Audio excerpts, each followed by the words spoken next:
And I think we have a crisis right now with our polarized government.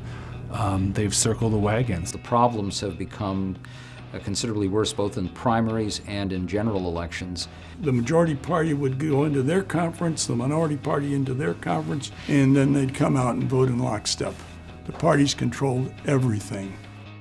My name is Chris Novoselic, and I'm the chair of the board of directors for FairVote.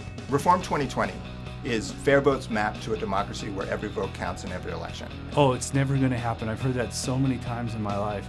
When I was in a rock band, and we would never imagine that we'd ever even be on MTV, and it happened. So things turn around, and I'm an optimist. I love FairVote in that we're dealing with structural issues. We're talking about multi-member districts. We're talking about ways that women and diverse women get to run. FairVote is the only group in the United States pushing for these reforms, and we've been doing so for 21 years. Well, you know, Minneapolis has ranked choice voting, and it's been working very well. I mean, think about it. In life, usually it's not like you like one thing and hate another. It's like you like this one best, you like this one second best, you like this one third. We want the national popular vote for president, and that's important because then instead of having these swing states, then we'll have a truly competitive national election. Well, you know, I think a lot of people don't know that there is no explicit right to vote in the United States Constitution. Well, now, if there were an explicit right to vote, then it would put citizens in a much more powerful position in terms of fighting off efforts to suppress the vote.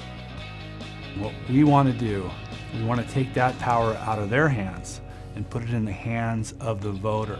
And there's a lot of jurisdictions in the United States that use a proportional voting, fair representation system.